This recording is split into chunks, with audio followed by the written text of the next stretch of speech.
we pound for pound. UFC thrills, stills nights get loud. Big EQP, that's how we get down.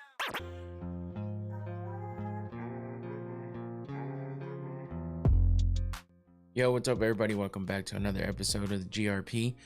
Back at it again on a Sunday, and yeah, just jumping in after a pretty damn good night of fights. Last night was good. I didn't expect it to be that good. I was hoping it would be pretty decent considering the main event, but man, I think it exceeded expectations. A lot of people were talking about whether it would be good or not. Some people said it had potential, other people were sure of it, and then of course there's all the doubters. And yeah, it turned out to be pretty damn good. Yo, what's going on, Antoine? Welcome in. Appreciate you for jumping in as always. Yeah, so after I mean, it was a crazy night of fights, honestly. There was a lot going on in that event. Everything from bad stoppages to bad judging to damn near someone just everything you can think of, man. There was scary moments, there was fun moments, there was crazy moments, there was crazy back and forth battles. It was nuts. Bad announcements too. yeah, there was definitely that too. I guess that was a good one to add in there for sure. I think people just have to keep giving these new fighters a chance to entertain. And retirements. Yep, and retirements. I mean, you can't deny that the UFC is still in this. I feel like is there something on my shirt? There is. I saw that from far away. But that there's still no denying that, obviously, in the midst of everything, you get a couple decent cards here and there. So this one wasn't slated to be fantastic, and but it wasn't downed on as hard as a lot of the other cards that we've seen recently. I mean, we go back to the Apex next week. I hate to be negative Nancy over here, but next weekend is back to the Apex, and Renato Moicano versus Chris Duncan. I don't know. Is that a great fight? Renato hasn't been the best lately in his last few fights, but yeah, I don't know. Virna Jandiroba versus Tabitha Ricci. Now, I never, ever feel bad about watching Tabitha Ricci, but watching one of her fights with someone like Virna Jandiroba, are we going to get anything good there? I don't know. I don't know. And then you keep going, and yeah, man, there's Chuck Buffalo. I mean, he's fun. He's a fun fighter to watch. Ethan Ewing coming in after stopping Malcolm Wellmaker is making his way back in. There's not a lot of big fights on this card, man. And I know that a lot of times we get some really, really good cards out of a fight card like this that has a lot of people on it that you're just not so high up on watching. But yeah, it is what it is, man. But back to the Apex, and it's not the best fight. And then, but you know what? Maybe it's just a little bit of downtime, because then we get UFC 327, and that's what I'm looking forward to. It's one of those things where maybe we take the bad with the good because sometimes that's just the way it has to go. So I guess we'll wait and see. Maybe we'll be pleasantly surprised like we were with this fight card that just happened last night. Macy unconscious was sad. Dude, it was a little scary, man. I was like, what the fuck are we watching right now? The fact that they just kept that camera on her, like peering into a person that's just been unalived. That's about how that goes. What's up, Infinity? Appreciate you for jumping in, even if you're only here for a minute. If your daughter wanted to become a martial artist, would you let her? I would. It's not my choice. If she's old enough at this moment right now, I can't do anything about it anyway. I could make suggestions, but I'm not in control of their lives. But would I be happy about it? Sure, I would. I would be happy that they're interested in something I'm super interested in, but I'm in too deep and I know too much. And I would say, hey, you might want to really, really think about this, because while there is potential, you have to sacrifice a lot. And I'm not going to talk like I'm a fighter or I have all kinds of insider information, but I think if you study this sport long enough, you get to know the ins and outs of things. Whether you're 100% accurate about what you think you know, you still get to learn a lot of things, and things are uncovered and things are exposed a lot of times, and you can hear directly from these fighters. So yeah, man. I mean, my both my daughters were black belts in Taekwondo, so I put them in early to get some confidence going and to learn a little bit of self defense of sorts. While I could teach them stuff, I mean, it's not like getting taught from someone who, you know, has a job to teach people. So, uh, I mean, I think they gained some confidence from that, and were able to, one might have gained a little more confidence than the other. I won't point out which one, but I know they say that kids in martial arts, a lot of the belts are kind of handed out and not really earned, but they did it for a long time, and I did not let them give up until we spent a lot of money too. I'm not gonna lie.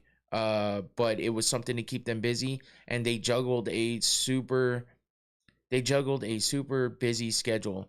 Because as soon as this led into like middle school for them, and they were juggling playing sports, doing martial arts, and having to keep up their grades. So when it got rough, they wanted to quit, and I told them, you can't quit. We put in too much money, and you've put in too much work. You can't quit until you get that black belt. So they continued, and one got the black belt before the other, and the one that didn't have it yet wanted to quit too, because the one that got the black belt did. She was done and didn't want to go anymore. And I said, that's fine. You did what I asked you to do. Stay there until you get that black belt, and she did, and didn't put too much didn't put up too much of a fight. They did it. So the second one went through and did it as well. So what years did this take place? Like 2015? Yeah, I mean, graduated in 2019 and 2020? No, this was before that. Before high school for sure for them, and one graduated in 2019 and one graduated in 2020. So that would put them at 2016, 2015. Yeah, I guess you're right. Damn, my math is all messed up. But yeah, I mean, it was early on, and they did it for a good amount of time, and it took them a while to get to that black belt, but they had to be disciplined. They had to learn techniques, and they had to show that and prove that they learned them. So and with that, they got to do some sparring, and they got to do some weapons. But it's what the kids can do. What's up, 78 Northwest? Appreciate you. I totally now understand your reference last week to Grasso being a robot. Oh shit. Man, the robot refreshed or rebooted itself, though, I'll tell you that, because she came out like the Grasso of old, and I'll get to that for sure, because I got some words about that one. And I'm lashing myself on that one, because I didn't have a lot of confidence in what she was going to be able to do. What were the conversations first like? Why did they want to learn some skills? I we might have had a little bit of an incident here and there with one of them at school, and I just said that I would like them to. I was doing stuff of my own too. I was going to like boxing stuff, and I had a heavy bag in my garage. I would go out there and hit the bag a lot. And then, I would tell them that I always wished I did it. And so I don't remember exactly how it started, but it was we wanted to get them involved in something, and they actually were interested. So we tried it out, and they both tried it out, and then they both liked it, so we did it. And that's kind of how that went down. And then, like I said, they were in it for so long until they expressed they kind of felt like they were too busy to keep going. But I told them to stick with it, so they did, and I'm happy for it. And while it may not have been them in their older ages, where maybe they were doing a little more with it, they still earned a black belt, and they still had the discipline to do it, and they still learned a lot. So and I think they gained some confidence from it, so it was well worth it.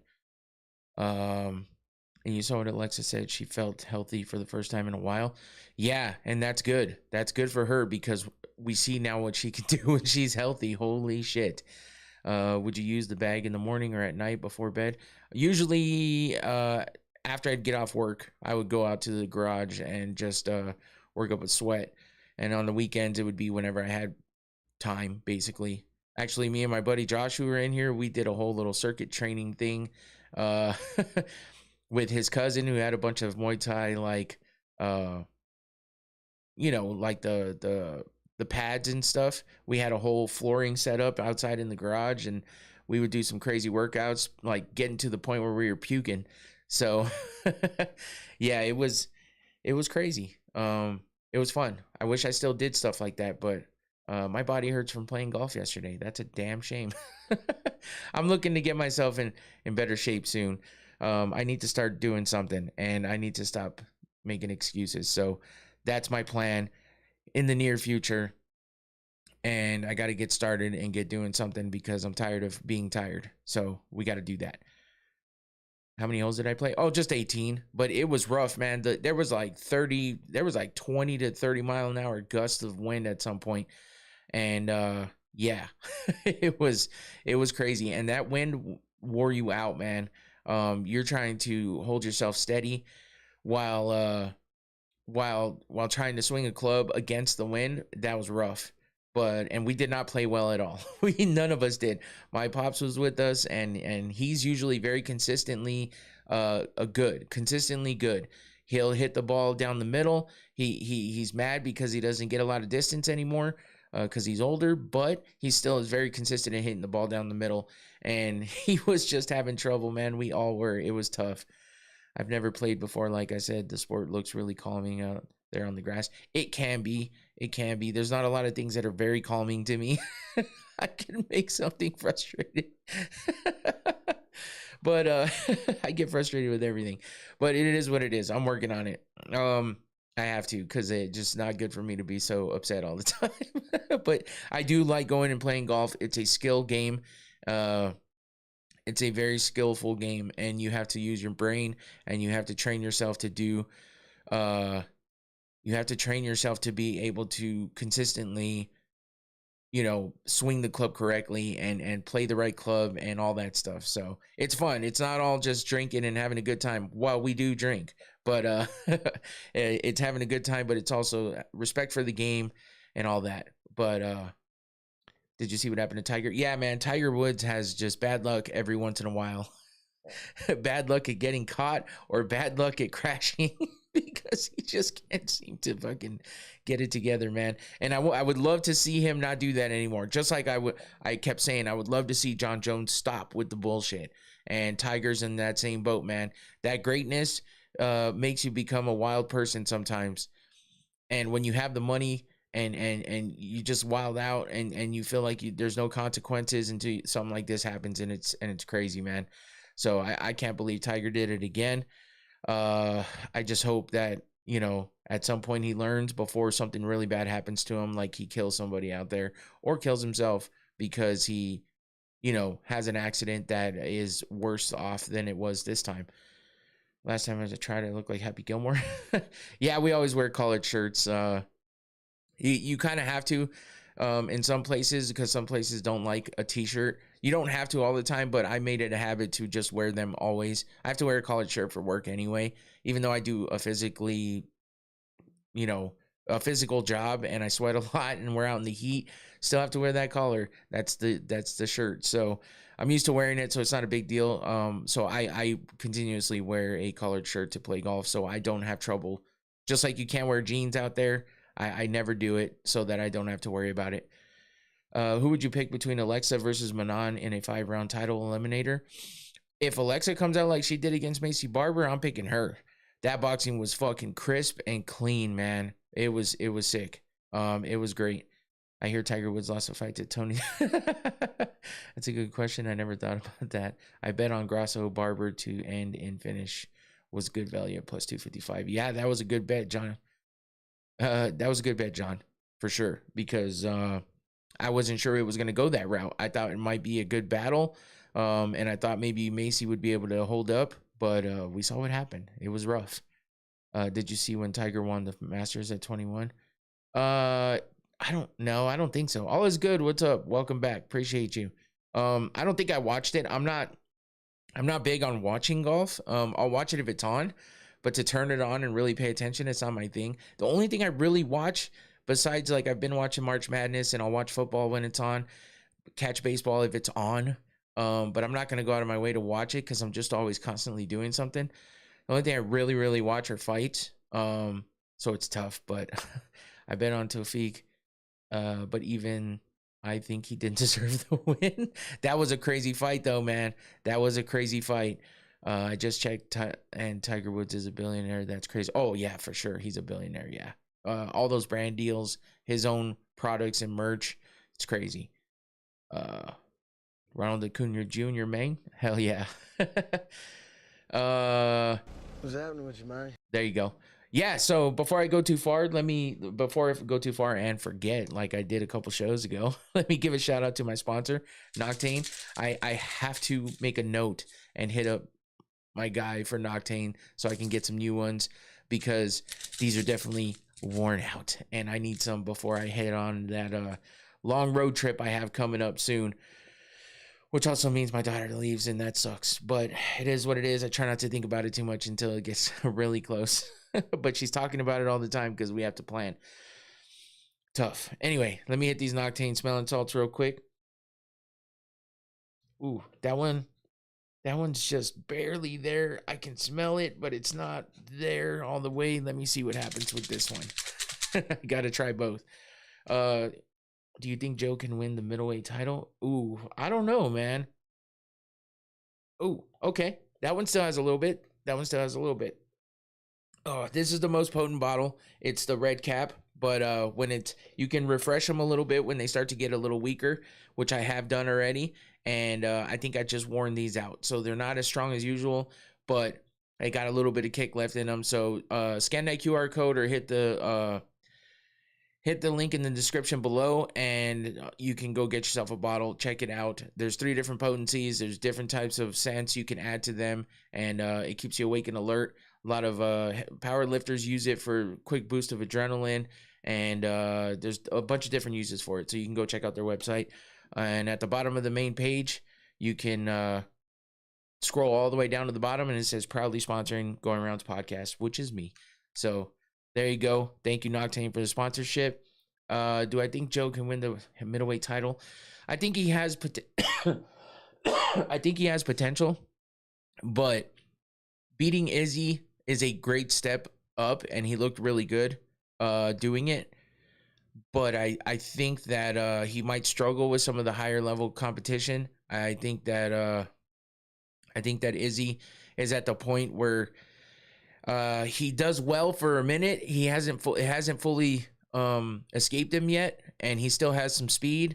You know, he's never had superpowers as far as in his hands or anything like that, but his fight IQ and stuff like that is still there to a certain extent. But Johnny, but yeah, I think Joe winning this fight just put a name under his belt that means something, even though he's not at his full potential as he used to be. So I think there's potential for Joe, but will he get better all the way around? And can he beat the highest level of that division right now? I don't know. But he showed a lot of good stuff in this fight. So that definitely gave him a boost, I think. Point fighters don't seem to have strong chins. Yeah, I mean, I think Izzy had a strong chin before. I mean, we saw that, but I think that battle with Kelvin Gastelum took a lot out of him. and then getting knocked out by Pineda took a lot out of him. He had gotten knocked out before in kickboxing that some of us might not have even seen. And on top of that, there's a lot to it, man. The age, the mileage, and just starting to get knocked down easier by Strickland, getting knocked down by Imavov. There's just a lot to it, man. You start to see the dwindling of the chin, and it sucks. But he says he's not done, and that's fine. We'll talk a little more about it here in a minute. But besides that, there was some other events. RAF 7 happened this weekend. Not as much fireworks or hype or viral clips coming out of that one as there were when Sarukian and Pulas first fought or wrestled. But still, it was an event happened, and then some decent fights happened in PFL as well. So we're gonna go ahead and get started by touching on those events here, and then we'll get to UFC Seattle. Didn't Yoel Romero? Oh yeah, and Yoel did lose his fight, even though he dropped his opponent. He did lose his fight in that bare knuckle fight that he had, unfortunately. But Yoel's still looking like a beast, man. Still out there doing it, and he's 49 years old at this point, and the motherfucker looks like he's 29. It's crazy. Too much combat sports yesterday. There was a lot, man. There was a lot. And, for me, it was tough, especially because I had an event. I went to a friend's birthday party. I'm trying to look like that when I'm 49. Yeah, no shit, Tua. I wish, man. I'm not even that old yet, and I don't look anything like that guy. He's a specimen. He's a science experiment, man. I don't know what's going on with those Cubans, but holy shit. Do you want to see John Jones do bare knuckle? No. I don't think we'll ever see him do it, but would I want to see him do it? Yeah, I think so. If he didn't lose, I would have asked what his chances against Jake Paul are in boxing only match. Oh, for Yoel? I don't know. I don't think boxing is something that he would excel in. I don't know that he has that kind of technique to only rely on his hands. I think that his power, his overall power with kicks and punches and the grappling and everything like that. I think everything put together is what makes him great. I don't know that. I think if he got into like a kickboxing match or even Muay Thai, he might do well. But I don't know if straight boxing would be a good thing for him. He has power in those hands, and he's super athletic and fast. But I think being open to do all these other things makes it, I know bare knuckle boxing, but it's bare knuckle. So there's a difference. And we've seen that because, we've seen Mike Perry not excel much in boxing when he's a beast and he's crazy when it comes to bare knuckle. So I know that sounds kind of counterintuitive, but I think that bare knuckle is its own thing and regular boxing is its own thing. And I think the aspect of the gloves being so much bigger is, especially because they're even bigger than MMA gloves. When you're fighting bare knuckle, it's like, it's a whole different thing. I think there's a whole different strategy. So those Cuban labs and scientists are ahead of their time. Yeah, no doubt. So I just don't know that Yoel would have done well in a boxing match, but you never know. We could still get it at some point. But yeah, we'll see. We'll see how that goes, but let's get into some of these. Put Jake Paul in bare knuckle. Yeah, I don't know that would happen. I really don't. I don't know that would happen because he doesn't even want. He was supposed to fight MMA and still hasn't even gotten to that. He seems to be hyper focused on one thing and one thing only, which is traditional boxing. And I get it. He's still somewhat new in that sport. When you look at the Yoel Romero should fight Francis in a boxing match. Okay, I could see that. I could see that happening. I mean, Francis might be a step ahead of him in the boxing category, but I think it could go for a good one. But I mean, what is Yoel's been fighting at what, like 185, hasn't he? Maybe. Or was he fighting at 205? I guess that wouldn't be too far of a stretch. I just think Francis is way bigger, even though Yoel, like we said, is a specimen. But I think the size difference is a definite factor there. So especially when, you know, Francis has always been a heavyweight. John Jones. John Jones partying would KO Francis in a boxing match? Maybe so. Does Wonder Boy fight again? I think he does. I don't think he's done yet. I think we would have heard if he was done. Wait, did he retire? Hold on. Why am I getting, I'm thinking, I quickly thought of Chris Weidman and thought I was completely wrong. Did Wonder Boy retire? I don't think he has he?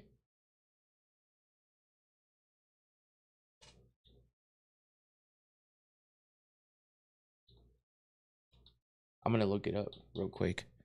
Wonder Boy should fight Colby. No, he's not retired. Yeah. Okay. I had to make sure because sometimes it gets to the point where you don't even remember anymore. Like there's sometimes I'm talking about somebody as in who they could fight next, and then I'm like, wait a minute, they're retired. What are we talking about? Wonder Boy versus Colby. That could I don't know that would be interesting because Colby would just wrestle him to death, and Wonder Boy's not great at wrestling or grappling. He's just great. He's a point fighter. And you start taking him to the ground and shit, it's not going to work out well. So that might be a boring fight. I think you meant Bonfim. If Bonfim knocks out Bilal in the first round, Bilal should retire. Maybe so. Yeah, so let's get to these events that happened. If Wonder Boy goes to heaven, do you think he will go to hell on the weekends? What the fuck? Dana and Trump want Colby to get a win. I don't know, man. The UFC's kind of been dicking Colby around. But speaking of Colby Covington, he was in RAF 7 this weekend, and he seems to be hyper focused on doing wrestling right now, considering the UFC doesn't seem to be giving him fights, or at least giving him what he wants. Here's the thing, man. You know, it's like I feel like I can get into this right now just because of Colby being a part of this event and us talking about Colby anyway. You know, he went on this rant with several different outlets, media outlets, including, you know, Ariel Helwani's show, and he talks about how the UFC hasn't even like offered him anything, and they're supposed to be offering him 3 fights a year, and yet he says he hasn't really been offered anything. Bullet should fight Nina Drama's boyfriend. Yeah, he put his foot in his mouth, and Nina called him out. That was actually, I mean, she did it in a nice way, I would say, but she definitely called him out. I'll talk about that in a minute, but I feel like who do we believe? Like, who do you guys think we should believe? Dana says we have to, he said it in the press conference last night. He said we have to offer these guys 3 fights a year. We have to, legally. If that's true, the offering of a fight just means that they offered the fight, right? If you turn it down, they still have to offer you more. But I believe neither. Yeah, I mean, yeah, that's fair. But they have to offer them 3 fights. Like, can somebody bring receipts, motherfuckers? Let's go. Bring the fucking receipts. Show us that they haven't sent, you know. And if the UFC is saying we've offered these guys fights and they keep turning them down, he said that. Dana said that about John Jones when the question was asked again about John Jones, because these motherfuckers in the media just can't come up with new questions. All they want to ask about is Connor and John. That's all they fucking ask about. It's like, bro, let's ask something else. Ask something that has to do with what happened tonight. Ask something that spans from what happened tonight. Stop asking these same fucking questions about John Jones and Conor McGregor. We've already heard it all. We've already heard it. They're not going to change their mind. I don't understand. So, you know, it's just, they both say, Colby says, I haven't even been offered the fights that I'm supposed to be offered. You know, and then Dana says we offer these guys the 3 fights a year, we have to, and they turn them down. And he said about John, he says, you think that John's clamoring to fight? If he was, he'd have a fight. He'd be fighting. He would have already fought. And it's like, how do you say that though? When, you know, because the offer is not anything more than a fucking offer. Because if the offer isn't accepted, it could be for various reasons. The money wasn't right, the contract wasn't right, the opponent wasn't right, there's an injury, there's a you know, it's a bad event that you're offering a fight on. There's a lot of things that go into it from both sides. So who do we fucking believe? How can we believe anybody? Because nobody fucking brings the receipts. Bring the goddamn receipts. UFC, Dana, you want people to stop asking about this shit? Bring the receipts that show that you fucking offered them these fights and they said no.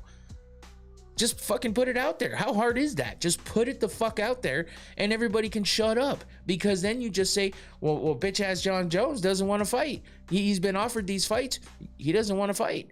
That's on him. You know, Colby doesn't want to fight. He's been offered all the fights in the world. He doesn't want to fight. What do you want me to do? If that's the case you want to make, and that's the narrative you want to bring, push that motherfucker forward. But instead, we just get this whole Dana wants, can you guys just shut the fuck up already about this? Because this is all I ever get asked about, which he's right. But at the same, I'm not going to side with Dana though, because he doesn't bring the fucking receipts. He doesn't bring the receipts, and he harps on the wrong shit.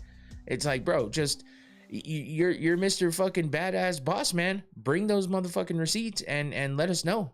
Let us know who the bitch is. You know what I'm saying? That's just me though.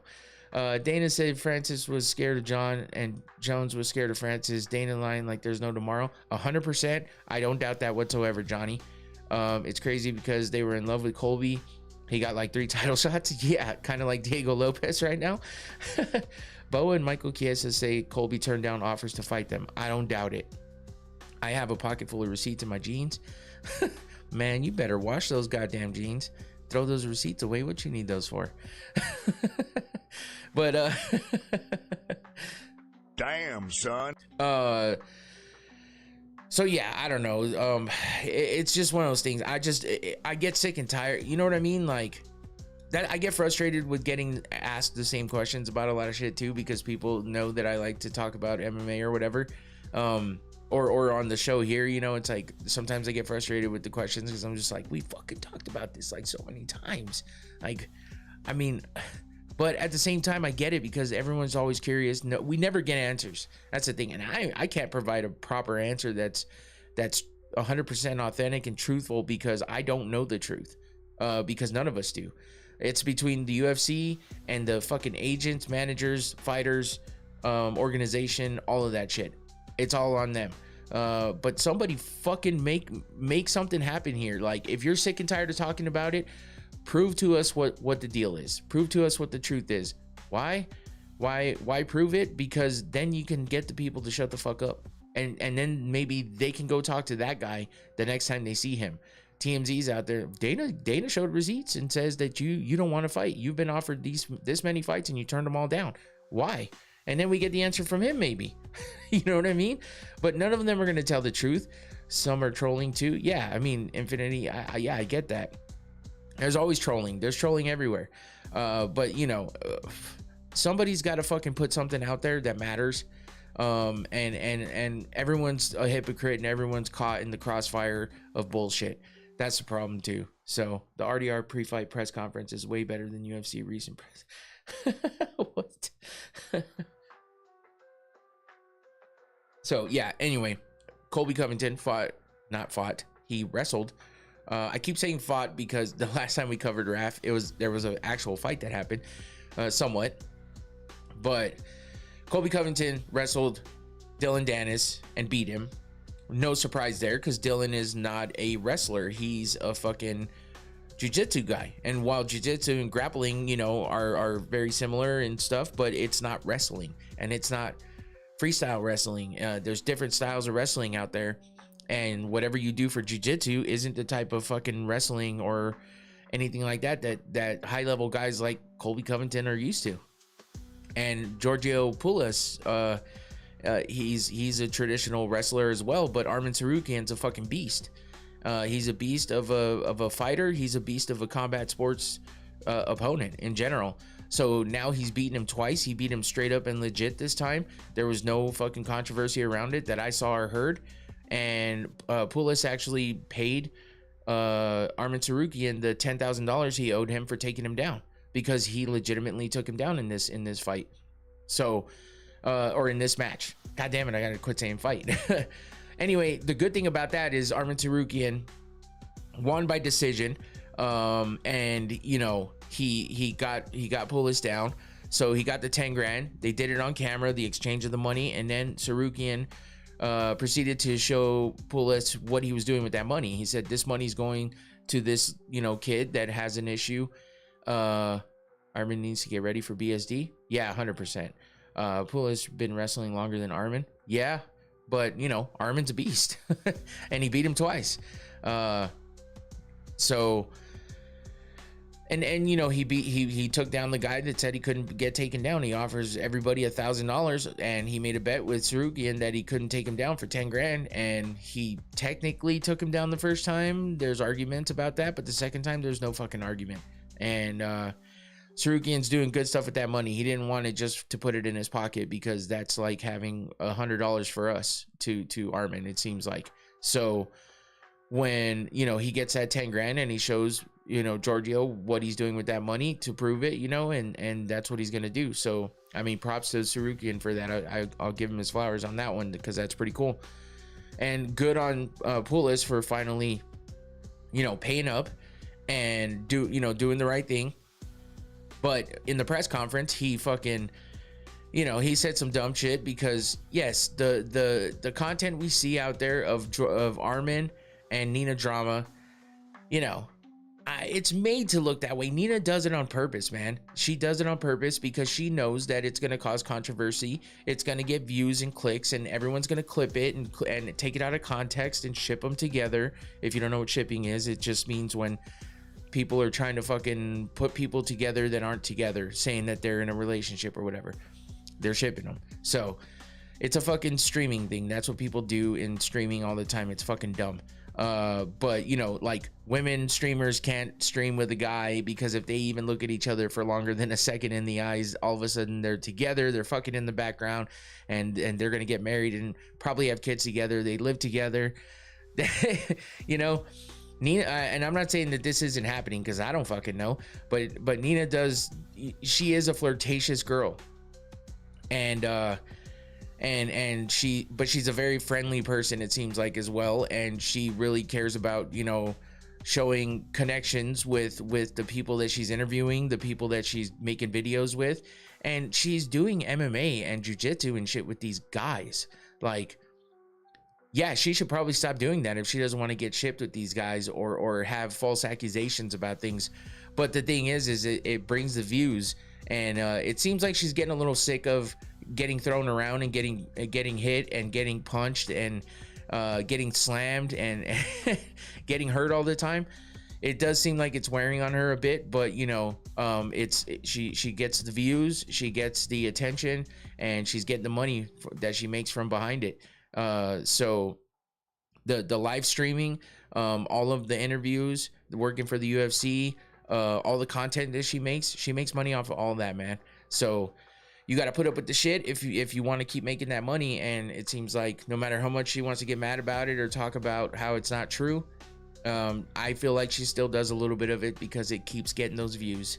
So, you know, I couldn't be Nina Drama's boyfriend. Yeah, I don't blame you. You think Nina's husband has the right to feel disrespected? In some cases, yes. I do feel like she goes a little bit overboard on some things. And, you know, you can be as confident as you want in your relationship or whatever, but when you're you can call it her job or whatever, but when she's rolling around in nothing but some, you know, very thin clothing, as far as like those little fucking workout shorts or pants or whatever she's in, you know, like yoga pants and shit. I'm just saying, man, you know, you're rolling around with these dudes like that. Sure, if you go to jiu-jitsu, you might be doing that same thing, but she's doing it on camera, and it gets a little weird, and then you have to deal with all the outside influence of people talking about it. So yeah, there's gonna be a little bit of like, there's a little bit of something there that's got to make you feel a little awkward about it, especially with how hard Tsarukyan comes forward with her and the things that he says, I feel like it goes a little bit overboard. So I feel like, and she continuously keeps doing streams with him and doing content with him. So it's like, okay, if you don't like it, or you don't want to continue to have this thrown at you about Armin, especially, maybe cut it back a little bit. Maybe take a fucking break. Maybe not be by his side every fucking second. I don't know. She's about 38 now. I wonder how long she'll work with the UFC. I don't know. Yeah, who knows? In my opinion, I think it's clear that Armin is showing her a different lifestyle right now when he had her in that drop top. And Armin has a whole family too. Yeah, that's the thing, because that's what they'll run back to is sit there and say, listen, we both have this and have that. But in that case, you're both wrong for what you're doing. Because you're just like, you know, I guess if the money's good enough, it doesn't matter. But, you know, we hear about this shit all the time in Hollywood and stuff like that, with, you know, actors playing roles where they have to, you know, get physical with each other, kiss each other and stuff like that. Next thing you know, they're leaving their families and wives, and they're getting together and making whole new families and significant others. So yeah, it's same difference, I guess. Anyway, we went off on a tangent on something totally different for Ref. But those are your two main fights, Sarukian and Pulas. They you know, Sarukian shows and proves that he's a beast and beat the traditional wrestler. Can he do that to every traditional wrestler? I don't know, but he definitely got the win here for the second time. And there was no fighting this time. It was a straight up match, and he won straight up, got the legitimate takedown, and got the money. So Colby Covington tech falls Dylan Dennis, no surprise there. If he didn't, I would say what's happening here. Kyle Dake beats Parker Keksian via decision. Kyle Snyder defeated Ahmed Tazudinov via decision to win a light heavyweight championship. Kyle Dake retained the cruiserweight championship. Kennedy Blades defeated Milana Dudieva via tech fall to retain the women's middleweight championship.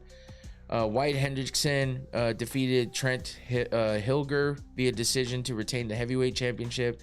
Bo Bassett defeated Vladimir, holy shit, these names, via tech fall. Aiden St. Clair defeated Kadir Sapudinov via decision. Jason Nolf defeated, David Mustulov via tech fall. Trent Hidley defeated Pat Downey via tech fall. And Johnny DeJulius defeated Connor Beebe via decision. So that was RAF 7. Not so crazy like it was last time, but you know, it went down, and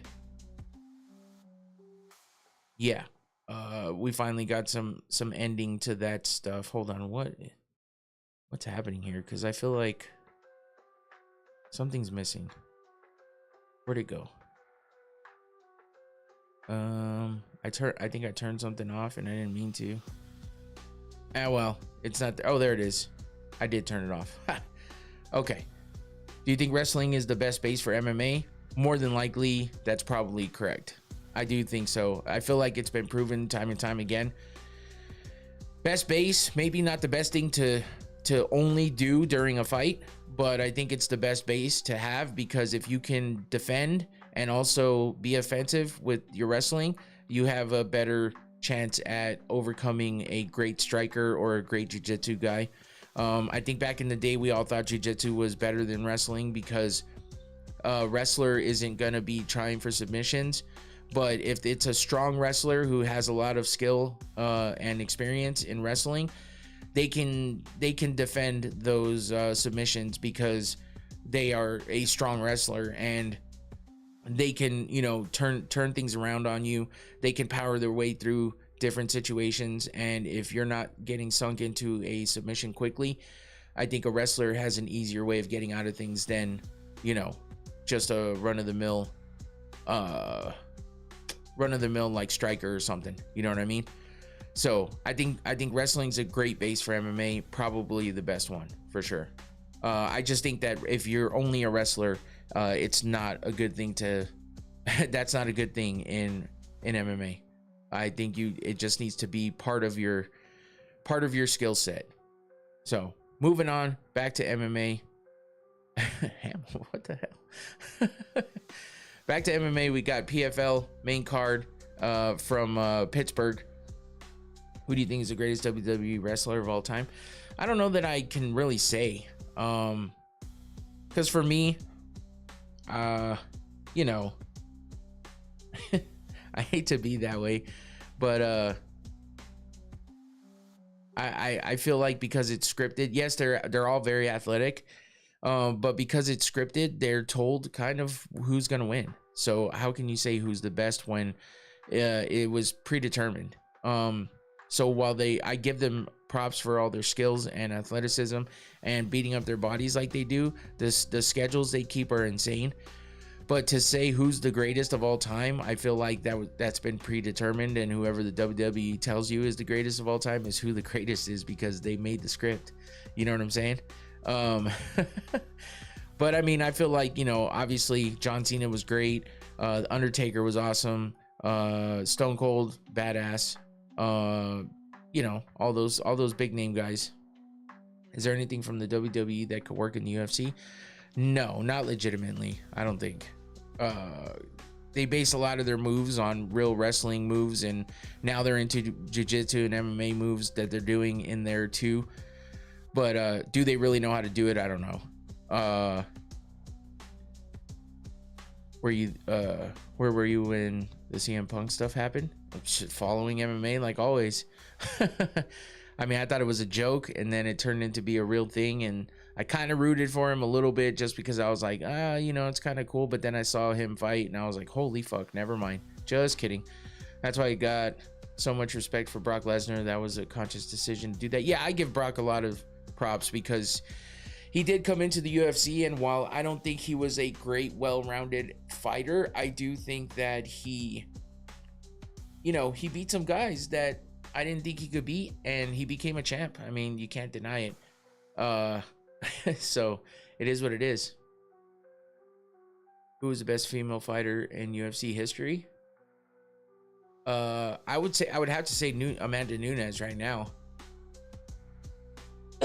I think Ronda had that throne for a while, but with her losing to Amanda and losing to Holly like she did, and never having come back until now, I feel like she's a great person, a great pioneer in the UFC, and or in MMA in general, and moved the sport forward quite a bit because of her popularity. But I wouldn't call her the best fighter in the UFC history. I would say it would be Amanda Nunes right now. In terms of resume, Amanda for sure. Yeah, I would like to meet Rhea Ripley. Oh yeah, I don't. I agree with you there, Infinity.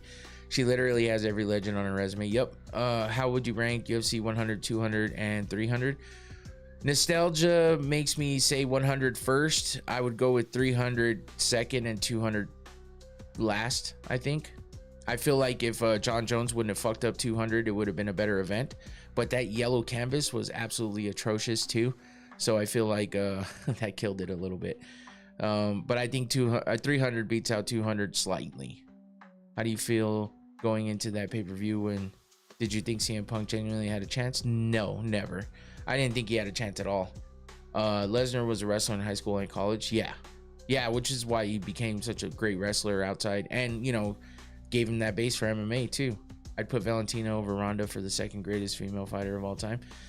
Yeah, I mean, I can understand that. But yeah, with this PFL event, you know, we had Johnny Eblen versus Brian Battle, and, you know, all of a sudden I'm seeing all these things about how, oh, these Bellator fighters are all doing way better than UFC now, blah blah blah blah. And it's like, yeah, well, the UFC's in turmoil right now. They don't have a lot of stars. They're not putting out a lot of fucking craziness. This weekend was great, but it's one in a few right now. So, you know, everybody starts jumping on this train of talking shit, and it's just like, whatever, dude. The UFC is still the highest level of competition out there right now, regardless. Everyone else is second, distant second. Maybe they are starting to, how do I want to say this? Maybe they're starting to lose traction on being so far and away from second place. But I feel like regardless, they're still so far ahead that they have some padding, which is maybe why they're not worrying so much right now. But I think if MVP MMA becomes a thing and they're getting a lot of big names over there after this event, if they continue on that path, it has potential to become way closer than PFL is. And Bellator is dead and gone. So get out of here. 9 finishes, Infinity? Oh, you mean for the card? Yeah, I hadn't counted them all up yet. But, or maybe I did and I don't remember. But anyway, Johnny Eblen gets the win over Brian Battle. And, you know, Brian Battle's a beast, but he got choked out in the first round. And, you know, that just shows how good Johnny Eblen is. I would love to see Johnny Eblen get over to the UFC and see what he can do there. Just because he beat a former UFC fighter does not mean he's better than all the UFC fighters right now. I hate to tell you. That's just how that goes. You have to be in that pool of talent to really test yourself. You got to fight more than one, you know, former UFC guy. So, you know, and don't give me 2. I didn't know Battle went out like that. Yeah, it's unfortunate. I didn't get to watch much of it or even see the highlights. Just too much going on for me. But, you know, I just caught, you know, what happened and that's how that went down.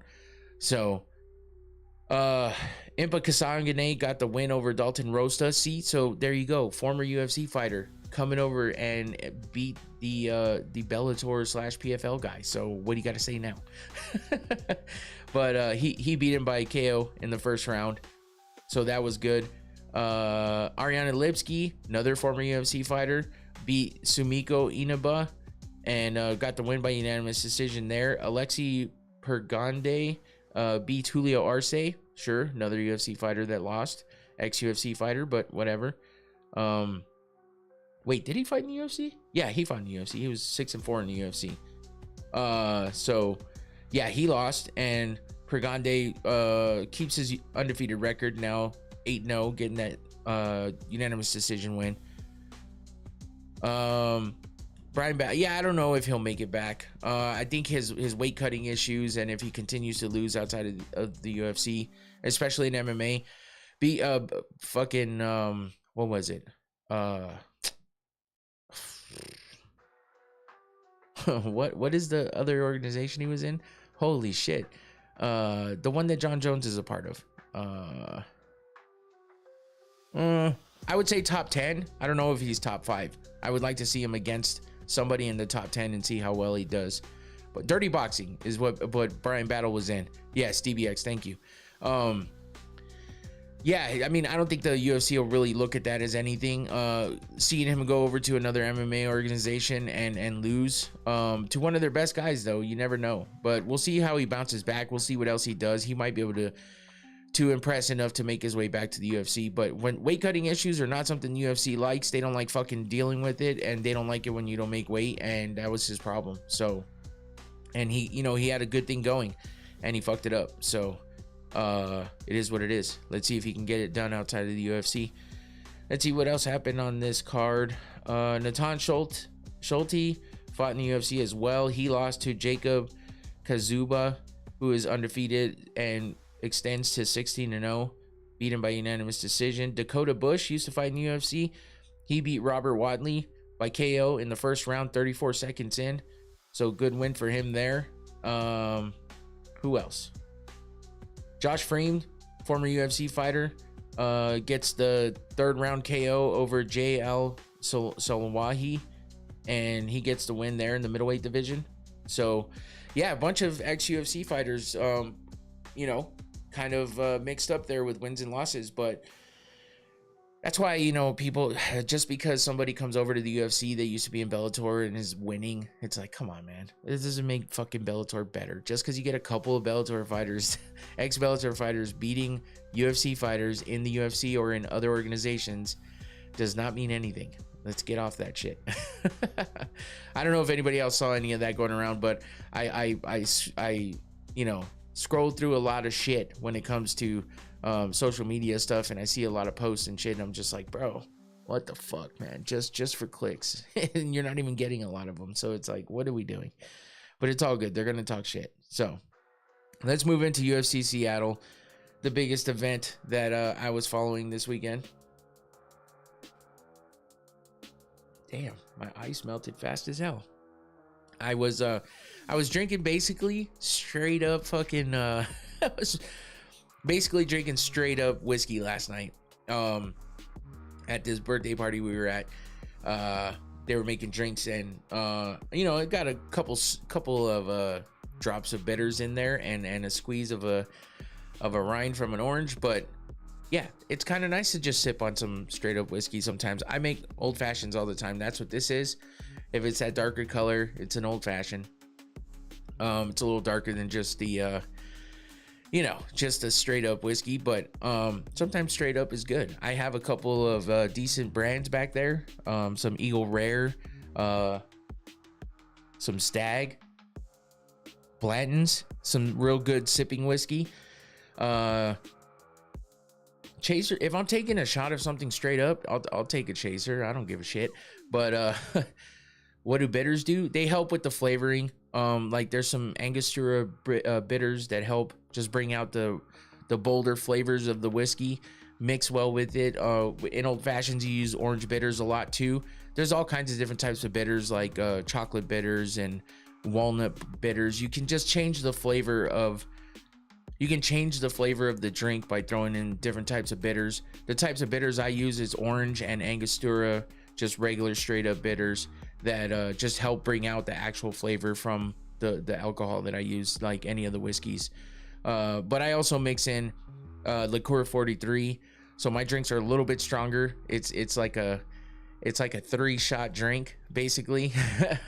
And Tua, stop drinking alcohol. I don't drink all that often, man. I'll drink on the weekend sometimes, and when I'm doing the podcast, I'll have a drink. I used to drink a lot. I don't drink that much anymore. It's not as crazy as it used to be. Some of my friends can't. Oh, you mean drink alcohol straight? Yeah, no, I get it.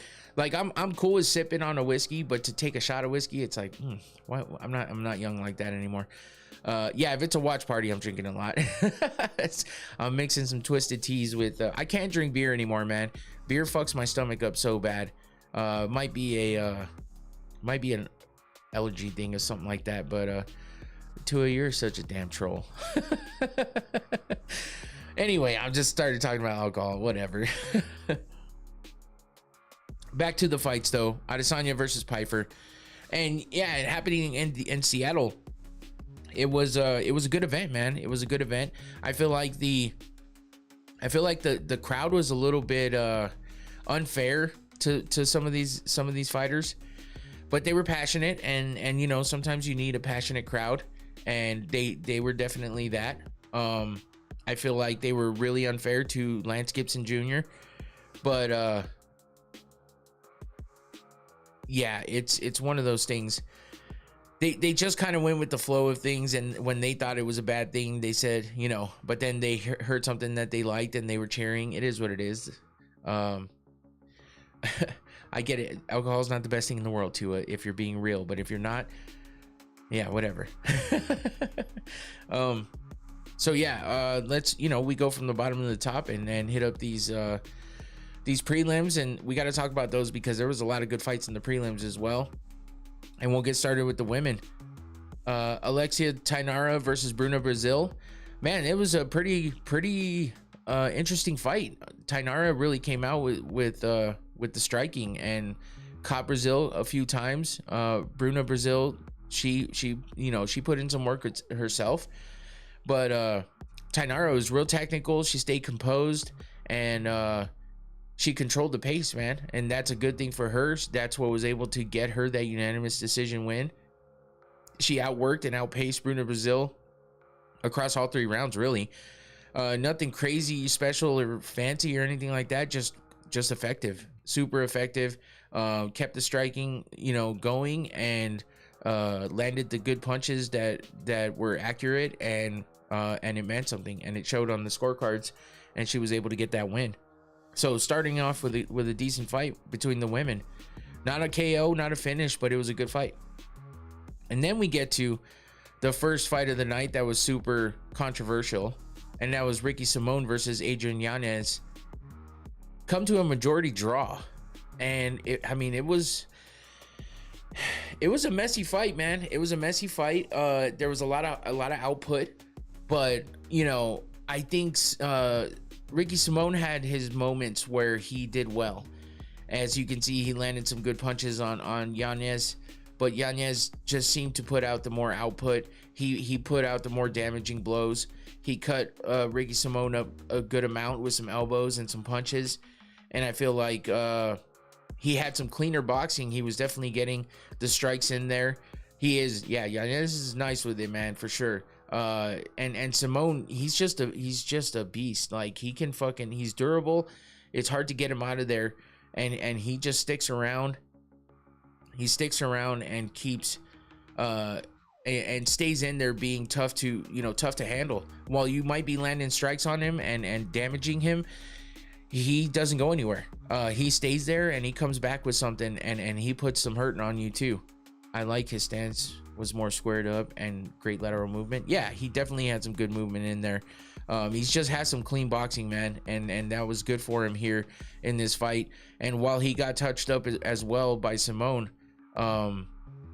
you know, I feel like Yanez got that win slightly. I think it should have been a very slight edge to Yanez. That last round really just was chaotic, and and I think that's what threw the judges off a bit. So it was a crazy one, and I think Yanez definitely won two rounds out of that fight and should have got the win. But Simone put up a damn good fight. It was interesting, it was fun, it was exciting, and it was a great battle. I think Yanez landslided. I don't know if he landslided him, man. He definitely got touched up, and it was a chaotic fight. I don't think there was a landslide whatsoever, but I do think it was close, and I do think Yanez won. So, moving on, we had Navajo Sterling. This guy holy shit, is he huge? God damn. You forget until he gets in there with somebody like, I mean, Bruno Lopez is not small by any means, but Navajo Sterling was just a giant compared to him, it seemed like. But it was a quick and violent fucking win for Navajo Sterling, finishing Bruno Lopez in the first round, or in the second round, 4 minutes and 5 seconds in. Navajo Sterling continues to a massive lat spread. While that sounds wrong, you're not wrong. But Sterling gets the win to extend his unbeaten streak to 9-0. I don't think so, man. I think that's just a name. But this puts him at 4-0 in the UFC. This makes his first actual finish in the UFC. He's gotten 3 decisions leading up to this.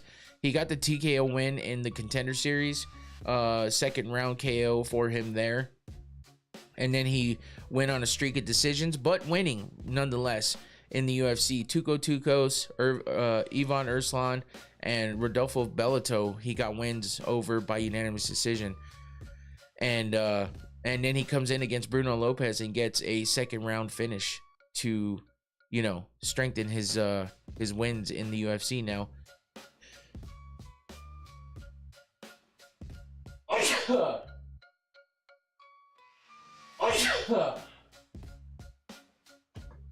Damn. Sorry about that. Whew. Wow. Thank you, Tua. Appreciate that. I've been working on building my back, but then I would have to buy new shirts and suits. It's always interesting to see UFC fighters get a lot of tattoos after their checks clear. Yeah. He got sleeved up, that's for damn sure. Yeah, man. Fucking sneezing. How many tattoos do you have? Oh, fuck. I don't know, man. The last time I remember counting, depending on how you count the tattoos, I counted like over 30. I know that sounds crazy, but my brother-in-law did tattoos. It still does tattoos, and yeah, I basically would just buy him some beer and we would get to tatting. So I mean I got, oh, there we go. I got tats kind of everywhere. I got tats on my hands, there. I got a tattoo on that finger. I got a tattoo on my neck. right there. I have one on the back of my neck. I have one on my back. Iris Goo Goo Doll style, main. That's hilarious. I don't know if you're saying that because you know, but What's happening with you, man? all is good. It's funny you bring that up because I made a TikTok. I made a TikTok that I posted, and I thought it was kind of funny. It's just jokes. I've been seeing this whole trend with the Goo Goo Dolls song, and it says something like, "Mom or Dad, what were you like in the '90s?" Or it'll say like, you know, this or that. What were you like in the '90s?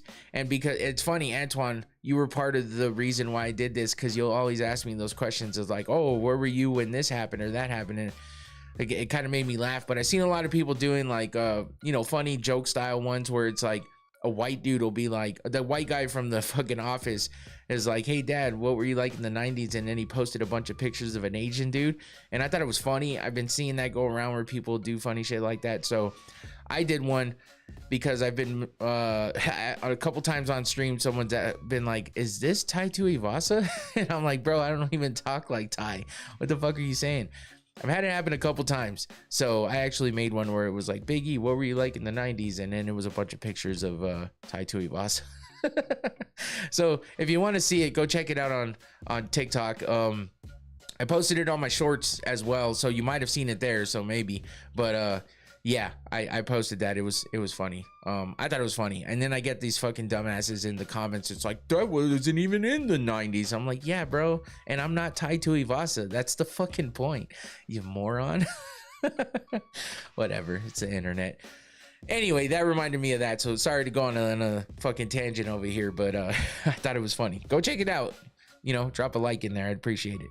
Anyway, a lot of fight related stuff going on in the TikTok over there. I make a lot of you know, fighter edits and stuff like that. Oh, cool. Right on. All is good. Appreciate that. But yeah, I do a lot of fight edits and stuff like that over on TikTok, and I'll post them on shorts as well. So you might have seen them there. You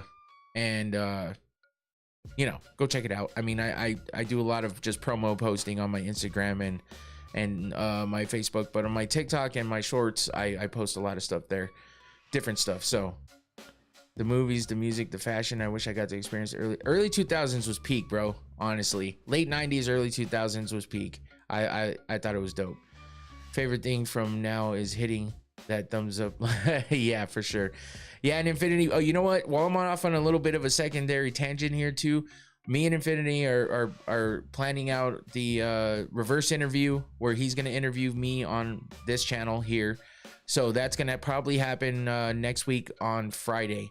So I'll remind you guys on Thursday. Be aware of it. You know, just hit that notification bell so you know whenever I'm live or put anything out there, you'll know. You'll get notified. As long as it works, because mine doesn't work all the time. It's annoying.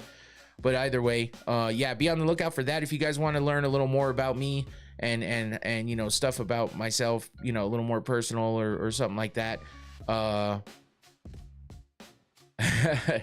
Yeah, Infinity did a great interview the other day, like I mentioned to you guys, and yeah, he's been doing well with the interview. So and he's been wanting to do this one with me since we did his, and I've been not against it, but I just was, you know, reluctant to do it. And then I was just like, fine, let's do it. I think it'll be good. So if you guys got any questions that you want to ask, you know, write them down, save them up, be ready. And next Friday we will be doing that, or this Friday coming up, however you want to say it, on Friday. I'll remind you on Thursday. So anyway, moving on. Navajo Sterling looks like a beast, beats Bruno Lopez, first round KO. The chat will definitely be open so you guys can ask questions and stuff like that, and it'll be fun. So check that out. Moving on to Casey O'Neill, yet another good fight and another finish. The women coming in strong on this card. Even though we got a decision in the first fight of the night with the women, we come back with the second fight. Casey O'Neill, King Casey O'Neill, man, holy shit. She just keeps getting better. Gabriela Fernandez didn't know what hit her. Casey O'Neill came out with her hands were just set on fucking auto aim and were landing everything she threw. It was nuts, man. I actually really enjoyed the fact that she fought like she did and got the win. This puts her at 6-2 in the UFC, and it puts her on a 2-fight win streak, where she got the unanimous decision over Luana Santos in the last fight. And in her last fight before that, she was on a 2-fight losing streak where she lost by decision and submission. But damn, she came back looking good. Fernandez looked good, but O'Neal did not miss once. Yeah, I mean, Fernandez, she's tough. She's definitely tough, and she's got some skills too. But as soon as Casey hit her with that first clean shot, she had her eyes wide open, and Casey just continued to go after her and get those big shots to land.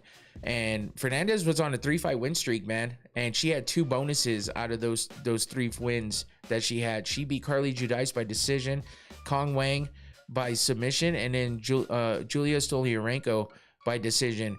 Again, she had 2 bonuses in those 3 wins, and then Casey O'Neal comes in and finishes her. I felt bad for her after injuries. What's the worst injury y'all ever had? Defense was not her friend that night. No, it definitely wasn't, because she kept getting put up against that fence, and that's how she got finished, because Casey O'Neal threw a barrage of punches that everything fucking landed. Everything landed. It was so nice. And then, yeah, Casey O'Neal's been, had so many problems in the past, health-wise, injury-wise, and for her to come back and finally, get in there. She hadn't fought since 2024, and so she had all the injuries and stuff like that. And she came back in and she released all that energy on beating the shit out of Gabriela Fernandez. And she let out the craziest screams afterwards, because I'm sure the emotional just upchuck came out, and she was screaming like a banshee, but it was all in, all well deserved for her to be able to do. My worst injury was probably a ruptured spleen. I ruptured my spleen in high school playing baseball. I actually saw mush ball. I don't know if you know what mush ball is, but it's something we did in PE. But my entire PE class was made up of the guys from the baseball team and other guys that like to play baseball. So we were super competitive. And I was playing third base. I was running backwards for a short pop fly in the outfield. I put my glove up and dove backwards. So I jumped and flew backwards trying to catch the ball. And my buddy came in, tried to avoid me because he didn't see me till the last second, and he ducked, and he kind of undercut me, hit me on my side. I did a cartwheel in the air, fell back down on the side he hit me on, and then I ruptured my spleen. I had no idea. I went and sat down for a little bit. I was pouring sweat, but then I got the chills. And then I started throwing up, and they sent me, I went to my mom picked me up, took me to the doctor. They said I was fine, just to watch me. Maybe I had a concussion or something.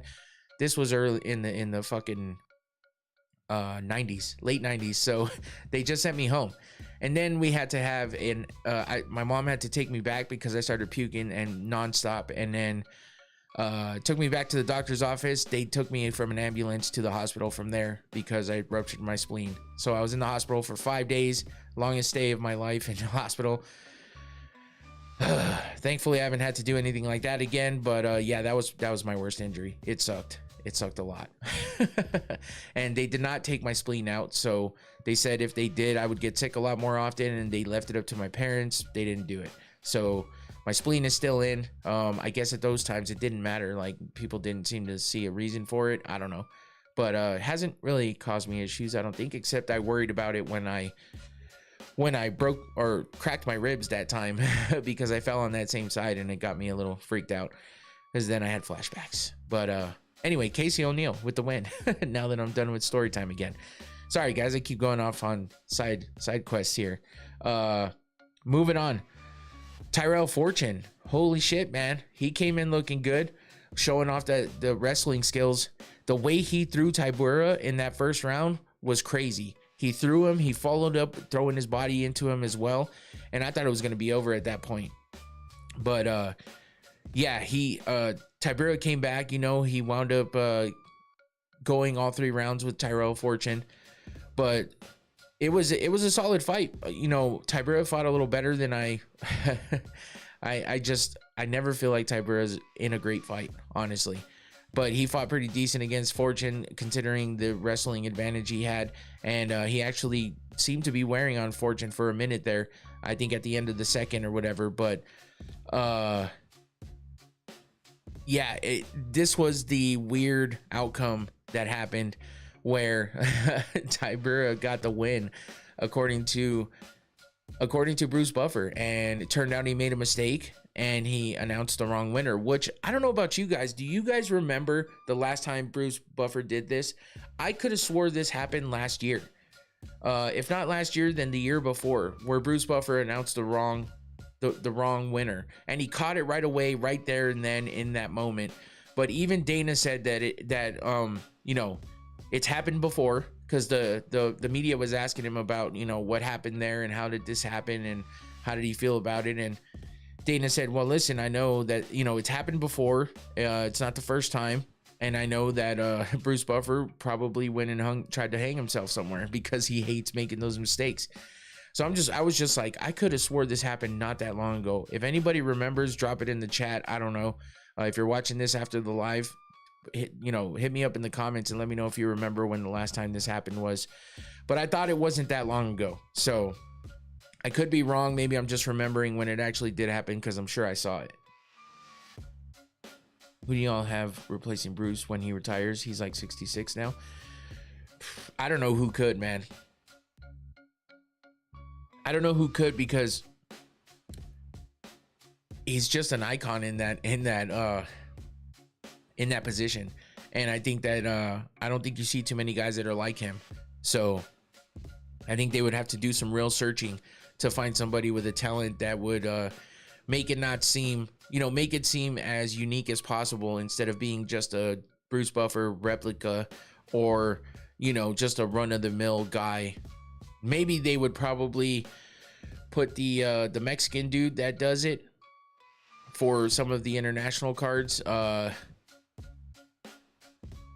gonna have to cross that bridge one day. Yeah, for sure. But yeah, maybe the Mexican dude would take over for a minute until they found somebody that had something that like Bruce Buffer has. But I don't know. Bruce Buffer, or Buffer created that. Yeah, for sure. Him and his brother, man, they are unique individuals, and I don't know who could come in and do something like that again. We've seen a lot of people that can do it somewhere near as good as they can. Like, there's some guy on social media that goes around announcing fighters to them as if he's Bruce Buffer. But that's what I'm saying. You can't just get a replica. You know, nobody wants to see that. They want to see somebody new. If Bruce goes, they want to see something different, or somebody that makes them feel like Bruce does. And you got to have that, you know, it's one has Let's Get Ready to Rumble, the other one has It's Time. And you got to find somebody that can make the crowd feel that, like people feel it when they hear the Buffers say those taglines. So it'll be a tough one. And it's just going to have to be what happens when he gets there. He seems to be pretty sharp still. I mean, yeah, he made this mistake. If he did make that mistake recently, like I was thinking, then yeah, we might start seeing some deterioration from him. But he seems to take good care of himself. So, and he seems to beat himself up a lot when he makes mistakes. And that might mean that it'll be a while before he makes another one. But if we see a lot of these mistakes happening more and more often, might be time to start getting a look out there for, you know, who can replace him at some point. I'm sure the UFC will definitely give him that choice, though, unless they see a lot of bad things happening where they have to remove him. Mexico City in 2025, he incorrectly announced Daniel Miranda as the winner in it. Okay, so it was last year. Holy shit. I can't believe I remembered that. I mean, I can't get too much credit because I didn't remember who the fuck it was. But thanks for that, Infinity. I appreciate it. Because yeah, I meant to look that up earlier because I thought of it earlier and then I fucking never did. And that's a tough thing to look up right now while I'm sitting here trying to get through the show. So I appreciate that. But yeah, it's a tough one, man. And you know, when we all get older, I forget a lot of shit. So it happens, and you know, we'll see what happens with Bruce. But yeah, with that mistake, Tyrell Fortune was actually left the cage, was on his way back to the back when they called him back up. They called him back up there to get the announcement correct. So At least he got to, you know, live out the win as if he got it. It sucks that that mistake happened. Tybura looked surprised as hell when he got the win. But yeah, UFC 301, May 2024, he mistakenly called Anthony Lyon as the winner before correcting. Oh, okay. Huh. Damn. So shit, both years I was thinking that's yeah, it's 3 years in a row. That's crazy. Shia LaBeouf as next fight announcer. He can't even speak correctly, so there's no damn way. But that's funny. All right, so moving on from that, we got the crazy fight that happened. And that was, oh no, I'm sorry, I went too far. Lance Gibson versus Chase Hooper, which I was kind of sad on this one because I like Chase Hooper, but I gotta say, Lance Gibson, he fought Bobby Green, you know, when nobody else wanted to fight him. All right, Infinity, appreciate you. Hopefully you get back in time because damn it, is he? Oh yeah. All right, man, appreciate you. But yeah, Lance Gibson, I mean, I was rooting for King Green because I like Green, and I, you know, didn't know a lot about Gibson, but then I got to learn about him that, you know, when he was fighting that fight, and I appreciate him as a fighter, and I think he's a good dude. He seems like a good guy, and you know, with his dad having fought in the UFC before and stuff, it's kind of crazy to see him coming in like this. So he's able to get the win. I just think Chase Hooper is one of those guys that you just feel bad for when he gets beat up like this, and he got beat up. He took that elbow, like in that picture on the top frame there. He took that elbow and just got dropped, man, and it was tough. And he, you know, he fell back and was wobbled, and then he gets kicked in the head. I was like, holy shit! I can't believe that didn't end it. So, yeah, it was a crazy one, and I think Gibson really showed what he can do. I know Chase Hooper's not the biggest striker out there, but he seems to have been getting better with his striking. And you know, he's just a young guy, and it seems like he's grown up a lot. He's gotten bigger and stronger, but you know, he comes up against a guy like Lance Gibson, who was in, I believe he was in Bellator before. Yeah, he was 5-1 in Bellator, and you know, had a big array of different types of finishes and decisions. He was getting submissions, KOs, everything. And he comes over to the UFC and got a split decision loss to King Green, and then he comes in against Chase Hooper and you know, catches him with that elbow, kicks him in the face, and then knees him a few times and finishes that fight. And you know, the ref had to jump in because you know, he folded Chase, and he kept trying to beat on him because, you know, that's what you do. You got to finish the fight. And I just felt bad for Chase Hooper, man. I was hoping, you know, for a better fight for him or something, but you know, I think he'll bounce back. It's like, you know, he's not at the point. He's 16-5 overall. I think this is his fifth. Oh shit, he's 8-5 in the UFC now. This is his second loss in a row. He lost his last fight to Alexander Hernandez by TKO as well.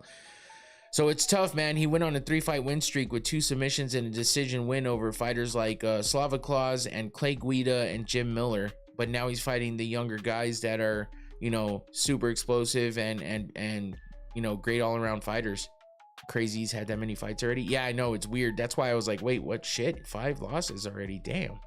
But I remember when he first started and we were talking shit about him being Ben Askren's son. But kind of reminds me of Charles Oliveira and his ups and downs. Yeah. I don't know if he has the potential to be like a Charles Oliveira, but I think he's got potential to do well. But he's got to break this losing streak, especially getting finished twice in a row. So it's 2 losses in a row for him. He's got to show some, you know, he's got to show some bounce back, and hopefully he's been learning from all of this, and we'll see how he comes back. But as far as Lance Gibson Jr. goes, I think he's got a good future ahead of him if he can hone in on this win and everything he did correctly here. And I think he's a good explosive striker, and he's got good all-around skills, and I think he's got a good attitude as well. I mean, I fucking hate that they booed him. I thought that was some bullshit. He had a huge mouse over his eye, man. Like, Hooper caught him at one point in time. It's not like it was some easy fucking fight. Like, I guess the crowd thought it was an early stoppage or some shit, and then they were booing him, and I was like, what are we doing? You could see how upset he was about it too. He went off on the mic a little bit, got emotional. And while I hate when they show how much it bothers them when they get booed, I felt like he deserved. Yeah, that was before my time of watching the UFC, Antoine. But yeah, I didn't even know that until the last time when he first fought in the UFC, when he fought Bobby Green. I was like, shit, I didn't even know his dad was a part of the UFC at any point. But yeah, that's because that's well before his dad fought Dan Severn. Oh fuck, yeah, that's that's a tough one. But yeah, that's way back in the day too. That was definitely before my time of watching, but you know, I've gone back and watched some of it. There was so many just random one-time fighters in the UFC back then. I'm not sure how many times he fought, but I just didn't know the name. But yeah, I hated that they booed him, and I'm glad that, he got to speak his piece. By the time he was done talking on the mic, the crowd was cheering for him. So it was a good turnaround, but also fucking fickle ass fans. I don't even know what they were really booing, because it's like he's from Seattle, the Seattle area as well. So I'm thinking that because Chase Hooper's from around there, that's why they were booing. I don't know. And they didn't know that he was, born and raised in that area too. Who knows? Whatever they were booing for was dumb though, because that was a great fight, and that was a good finish from him. So, hater love Chase Hooper, you still got to give Lance Gibson the credit he deserves for that fight. So now we get to the bloody fight of, oh shit, you saw that already, but I got too ahead of myself. But we had Tofik Musayev versus Ignacio Bahamondes. Man, this was a controversial one as well. A lot of people thought Bahamondes won this fight. It was a unanimous decision win for Musayev, but it was a bloody one, man, and it was a fun one to watch for sure. A lot of big punches landed. These guys just went after it. As you can see, that the canvas got just soaked in blood from Bahamondes catching that. I think he caught an elbow at one point in time that just opened him up, and he was leaking out of his face. And it was just a crazy fight, man. An absolute war between both of them. They both took a lot of damage, but Musayev, got the better of Bahamondes according to the scorecards, with pressure, heavy shots. He did a lot of damage. So I think that's what the judges were looking at, was the amount of damage on Bahamondes. It was a violent fight, that's for damn sure, and it was fun to watch. They got fight of the night, so even though Bahamondes might have got robbed, he definitely David Fernandez, I have not talked about Barber yet. We're just finishing out the prelims right now, and I'm about to get to the main card, so you're here in time if you wanted to hear about it. But yeah, Bahamondes, he was the favorite as well, and Musayev gets the win. And it was a crazy fight. It was fun to watch, and regardless of what you thought of the ending, the results, this, it was an interesting fight, and I thought this was a crazy picture, which is why I put it up here. Musayev at the end of the fight was pumped up. He looked like he still had a lot in him. Bahamondes was on the ground bleeding, and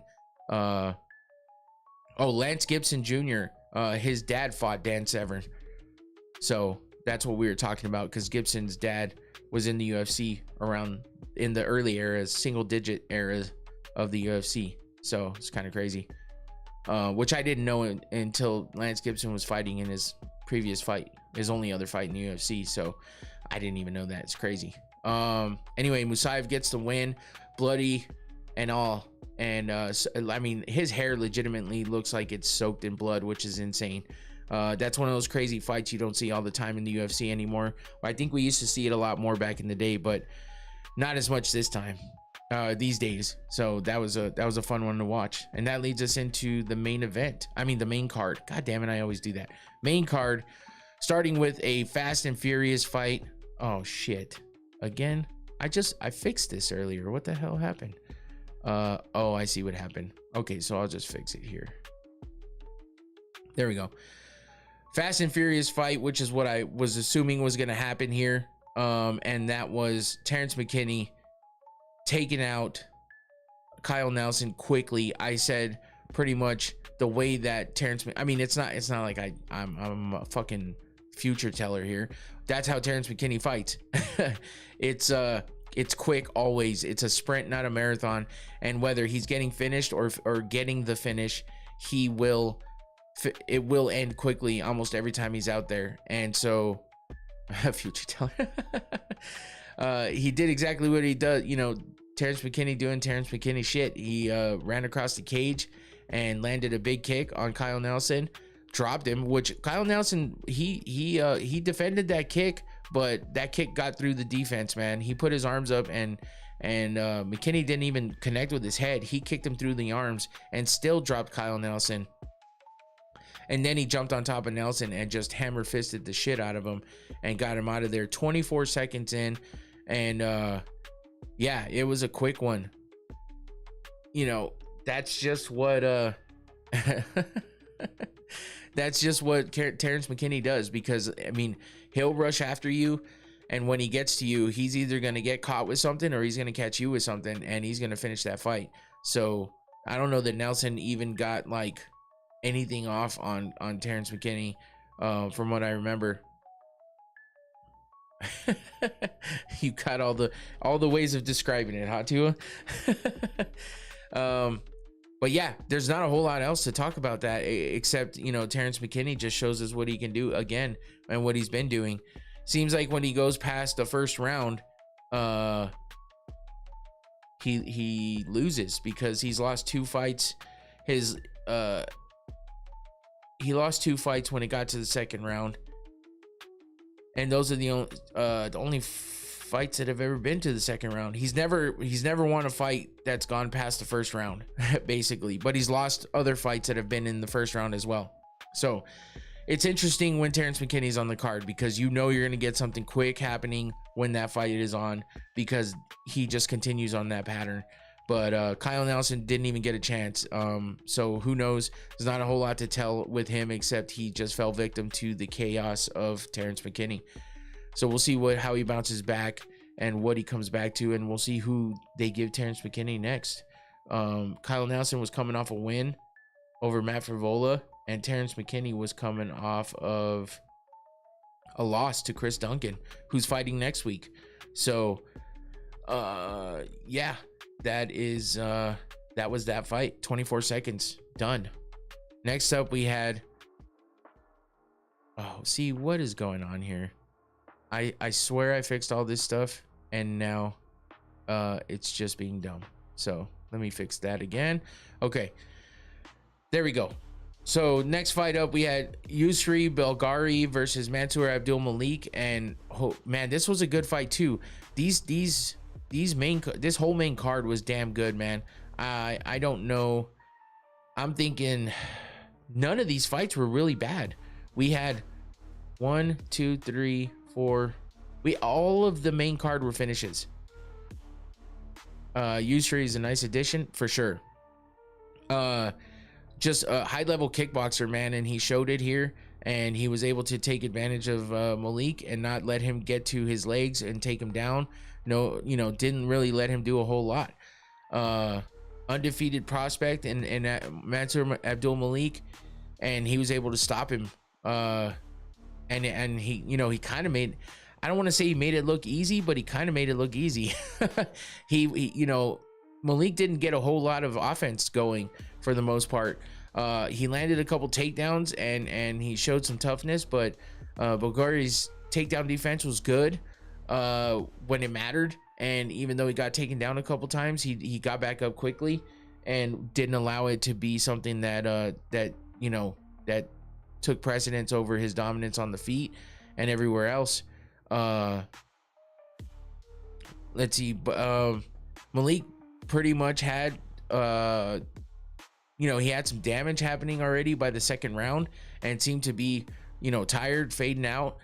And then in the third round, Bulgari is able to get it finished. 3 minutes and 39 seconds into the third round, he timed a knee perfectly, like in that picture on the bottom, and he gets the knockout. So Bulgari is, he's he's a great fighter, and I feel like he's gonna have some really good matchups coming up for him. This was his second fight in the UFC. He now has 2 wins in the UFC, both KO wins in the 3rd round, which is interesting because, you know, he is getting to the 3rd round, and that first fight was only 55 seconds into the 3rd round when he got the knockout, and then this one was 3 minutes and 39 seconds in. So he's 2-0 in the UFC. He's riding a 5-fight win streak overall, with one of those wins being the Contender Series, where he got a 3rd round finish in that one as well, which is crazy. So every fight associated with the UFC for him has all been 3rd round TKO or KO wins. So that's interesting. Mansour Abdulmalik loses his undefeated record, and that puts him at 3-1 in the UFC. Before this, he had gotten 3 wins, all by finish, and had not been to the 3rd round yet in the UFC. And then actually, that Cody Brundage fight, I don't know how far that one went, but either way, yeah, he gets his first loss in the UFC, first loss overall, puts him down to 9-1.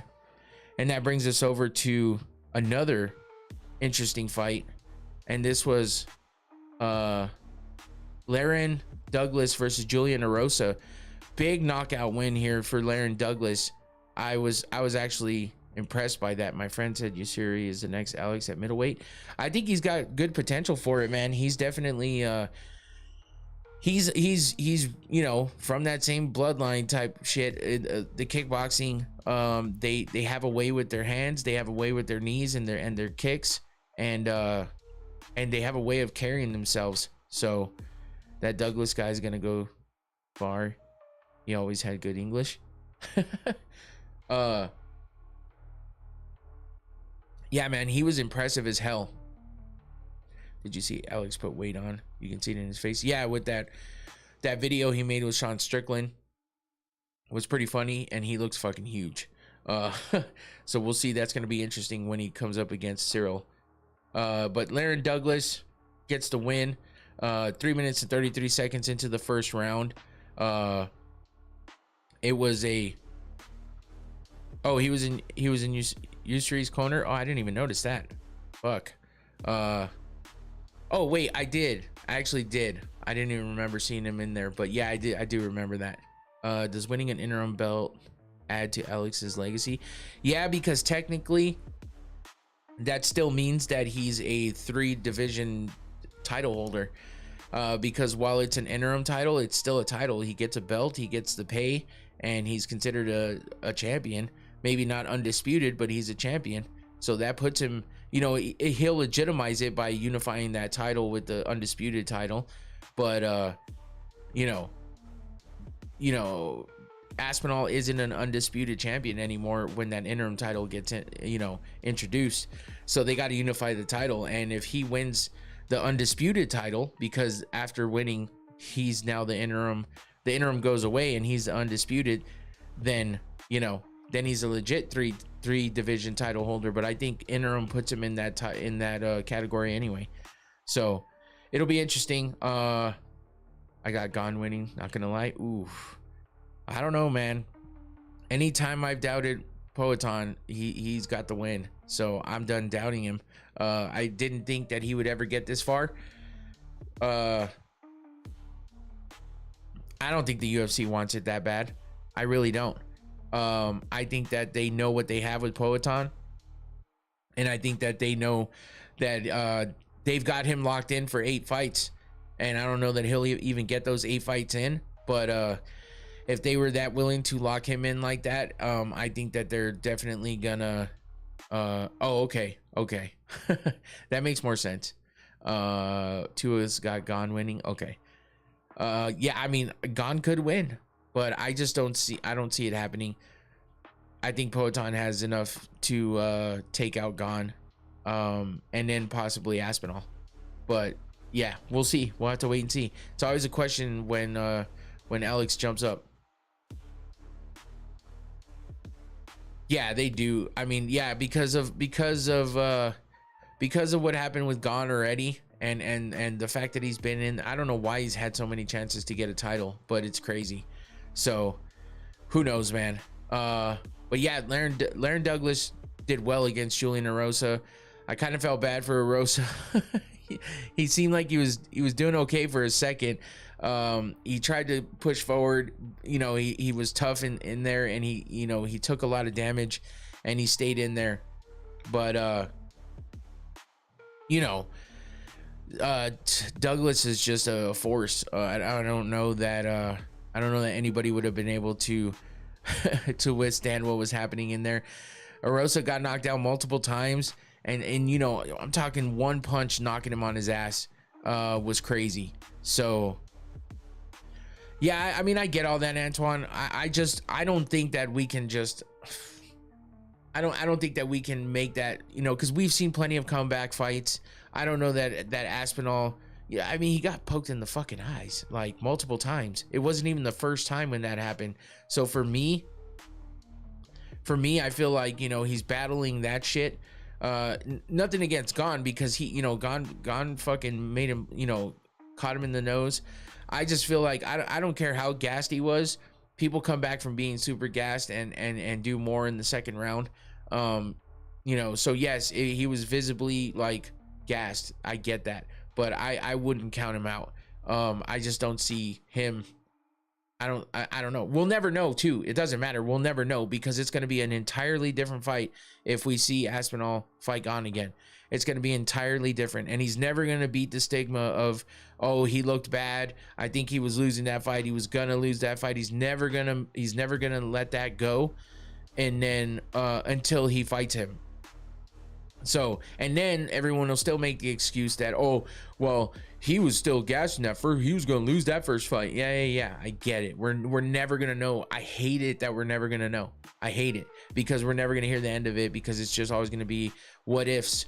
Because you can, it's not like he got knocked down and was about to get knocked out. He was gassed. There's a lot of people that fight in this game and get gassed and come back and win. So for me, I just can't put a lot into that. And I get it, people that may not like Aspinall. There was no way okay, you're just baiting me now too. There's no way that was a fucking 10-8 round. It was 10-8 as in 2 of Gon's fingers were missing from being put into Aspinall's eyes. So yeah, it was 10 fingers to 8 fingers when it comes down to that. I don't like that argument at all whatsoever. I think, yes, you can surmise whatever you want from what you saw, but what you saw was skewed in a highly, just bizarre way, because of the eye pokes, because it wasn't the first time he got poked in the eye. It was the second and third time that he got poked in the eye that really hurt him, and had to make that quit. So those first pokes in the eyes, we see that be something that affects somebody all the time in fights, and that's why I hate when it happens. I fucking hate when it happens, because which fight was it? Actually, I missed talking about that. Was it the, holy shit, which fight was it? The fight of with the draw with the Yanez versus whatever fight that was. Musayev? No, not Musayev. Musayev fought whoever Yanez fought. Damn it, Ricky Simone, thank you. No, it wasn't that fight then. It was the Musayev fight, where one of the opponents fucking was it Musayev that grabbed the cage that one time? That might have been it. I'm getting all my fights confused now, because I forgot about all of them, and because I already went over them. Anyway, there was that fight where, things like that happen, and then fouls and shit that happen during fights can change the way that the fight goes. So, we could have seen Musayev's opponent fucking win if it wasn't for, because he had him hurt. I'm looking for the fucking name now, because I'm like, how do I forget this? Bahamundes. Yeah. So Bahamundes could have won had Musayev not held on to the cage, because he was grabbing him to throw him. Yeah. So yes, thank you, Antoine. I'm just fucking lost in the shit over here. But yeah, Bahamundes could have won that fight potentially, just just like Gon could have won that fight against Aspinall, except he poked him in the fucking eyes multiple times. So, and in this one, Bahamunda's lost because Musayev grabbed the cage. You don't know. You never fucking know what could happen. So it could go either way. That's my point. That's my point. I don't know. I went off on a tangent on that one.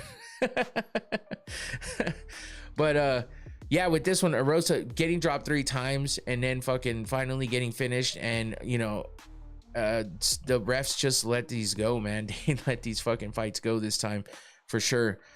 But Arosa, I kind of felt bad for him, man, getting dropped like that multiple times and then just getting fucking absolutely annihilated. But Douglas is a force to be reckoned with, and he's definitely on the come up, and he has a lot of potential. He's looked damn good in that Contender Series fight, and now in the UFC he comes over and does damage. First round finish, not as quickly as his Contender Series fight, which was 36 seconds in, but that was a hell of a fight too.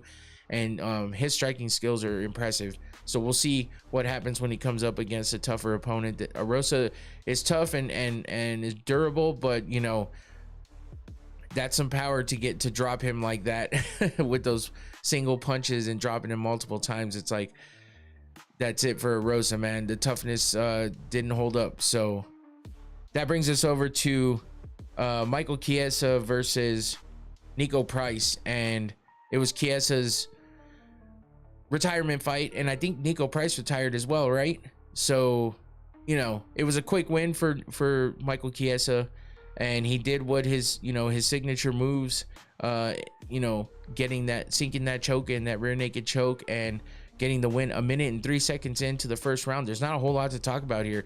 It was a dominant performance by Chiesa. Nico Price didn't really have a lot of time to do anything. It was quick, it was clean, and it did look like Nico Price kind of, at first sight, it did look like Nico kind of tapped quickly. I don't know. I thought he retired already. Did he not retire this night? Maybe I heard somebody say he should retire after this night. I kind of wondered because he was taking off his gloves in the cage, and he looked like, you know, he kind of looked like he had that look on his face. But I think it might be time for Nico Price, honestly. It might be time for him. He hasn't had the best of luck. He's 16-11 overall, 8-11 in the UFC. This is 4 losses in a row for Nico Price. So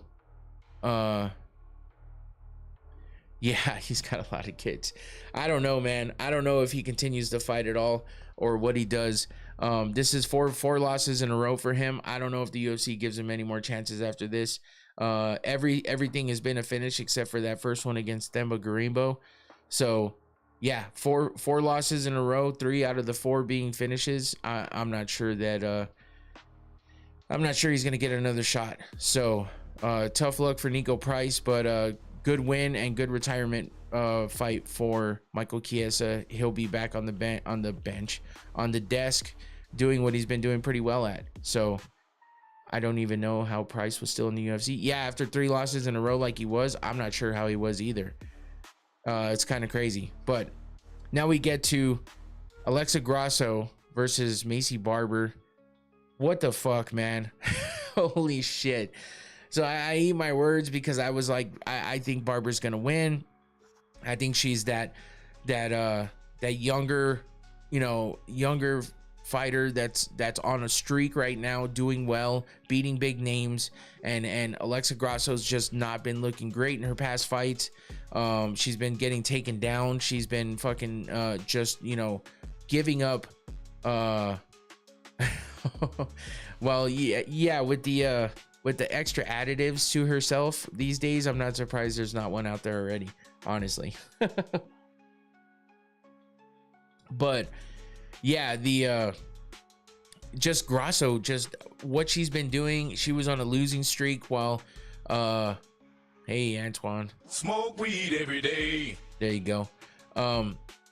Alexa Grasso was on a losing streak, and on a 2-fight losing streak where she lost her title to Valentina Shevchenko and then lost to Natalia Silva. Both very, very tough opponents, high-level opponents. But, you know, Macy was on a 7-fight win streak, I think. 1, 2, 3, 4, 5, 6, 7 fight win streak. Miranda Maverick, Montana De La Rosa, Jessica I, Andrea Lee, Amanda Hebas, Caitlin Seminara, and Karini Silva. Not as big of names as Grasso's losses, but decent names there for sure that Macy Barber was getting wins over after, you know, after having the injuries and all that stuff. You know, she lost to Alexa Grasso before by unanimous decision, but I was thinking with the streak that she's on and the kind of downswing that Grasso seemed to be on, I was thinking Macy Barber had this in the bag. I underestimated Grasso way too much. Finish of the year contender by Grasso, 100%. Put that finish in the Hall of Fame. Yeah, man, it was nuts. Her boxing looked so fucking good. So fucking good. It was that crisp and clean boxing that we've seen from her in the past that she put up against Valentina Shevchenko and other opponents. But her boxing has looked so good in the past, and she did that again in this fight, and it was fucking impressive. She was staying in the pocket. She was putting together combinations. She was at pinpoint accuracy. She was throwing what she needed to throw, and she got the best of Macy Barber. Macy Barber hadn't seen anything like that to this point, and you know, Grasso said, I'm a former champion and I'm going to show you why, and she bounced back from those 2 losses, and this might propel her to another run for the title, regardless of who that champ is. So I underestimated Grasso, and shit, that's my bad. I ate my words, because holy shit, did she just knock Macy into another world with that big left, and then drops her, hits her again when she's down on the ground with her leg bent in a weird position, and then quickly, like, I'm talking the follow through of that punch, she was already doing some Demetrius Johnson shit and sticking a submission in there. She grabbed up Macy's neck like a rag doll and fucking tightened that shit up so quick that I don't think Macy even knew what the fuck was happening. She was already out when she got hit that first time, much less after the second time might have woke her up again, and then she gets choked out. And then she's damn near fighting for her life on the ground, trying to wrestle the ref. That was an awkward situation for him, I'm sure, because you got this you know, good looking girl who's got her head in your crotch, and you're not supposed to be there doing that at that time. And then she just lifelessly throws her body backwards with her eyes open and sits there for how long? A minute or more she was in that position. And this was just, I mean, this is some crazy shit. I don't know that I've ever seen this before. She's just laying there. Now, in this picture, it looks like her eyes are closed, but her eyes were never closed at any point in time. And for her to just lay there lifelessly with her eyes open was way more creepy than anything that I've seen before. You know, it's like when Bryce Mitchell got knocked out by Josh Emmett. That was scary as shit. He's convulsing. He's fucking out cold for a while. And yeah, she has pretty eyes. Holy shit. Oh my God. Bruh. That has a whole different meaning to it too. It was all just so much to process at one time. Then KO to choke. Yeah, now Natalia going to beat Oldchenko for the title. Shit, this is a good possibility. She got knocked out very ladylike. People got to understand, if there's no referee in their back alley, Alexa could have had her way with her. Oh, no doubt. No doubt. And you know, she kind of did anyway. She did everything so fast. She didn't need to follow up with any of that, but you know, she was locked in, and Grasso's back to her old ways. If she keeps this up, she's going to be running through that division again. So it was a scary situation, but it was impressive as hell to see Grasso fight like she did and do what she did. And I give her all the props in the world, and I eat my words, and I regret saying that I thought she was going to lose easily. I didn't think she was going to lose easily, but I was so easily able to say that I thought Macy Barber would win. So, and that brings us to the main event. Joe Pyfer versus Izzy Adesanya. Yet again, just disappointed, man. I'm an Izzy fan through and through, but yeah, it's like we know now where he stands. You know, he didn't look horrible in the fight, but he didn't look good either. And Pyfer, you know, Pyfer hits hard. Yeah, and Izzy, I don't think Izzy's not done either. At least not right now from what he says. But Pyfer hits super hard, and Izzy took some of his shots, so I got to give him props for that. His chin isn't as bad as maybe we thought it was, because you know, he took a couple shots. Like that picture up top right there, I would have thought that would have knocked him down, if not out. And Pyfer landed some great shots. But I think I talked about, you know, Pyfer's wrestling and grappling being underrated. And I didn't think too much of it, but he did show how good he is on the ground, and how good, you know, the transitions he can make, and the takedowns that he has, the takedown success that he had. I think that he showed a lot in this fight. And man, on top of it all, I give him props for being so respectful to Izzy too. You know, he went out there and did his thing, and he didn't take it easy on him, at least it seemed. And he went in there. It was a respectable fight. He got the win 100%. There was no doubt about it. You know, Izzy couldn't do anything when he got flattened out. It was over. He was kicking his legs, but he couldn't do anything. Couldn't move those hips. Pyfer was heavy on top and flattened him out, and was able to ground and pound him out. And an impressive win for Joe Pyfer, man. I love all the respect at the end of the day between both of them. You know, through and through, from the beginning to the end, this fight was they were respectful to each other all the way through. And then, man, what the fuck? He was doing work on Joe, on Pyfer, but I don't think he was ever damaging him to a point where, I mean, he landed a good combination on Pyfer too, and I think he might have wobbled him a little bit, but I don't know that I don't think Izzy has it in him anymore to do what he used to do, and have that finishing, that aggressive finishing, you know, sequences that he used to have. I think he's still great, but I don't think he's as great as he used to be able to get those finishes. There's something lacking there, and I don't know that he'll ever get it back. He got it back for a quick second when he beat Poetan and got it's like he has to have that fire under him, and with this being such a respectful, you know, matchup between him and Pyfer, I don't know that he had that fire up under him like he needed to, you know.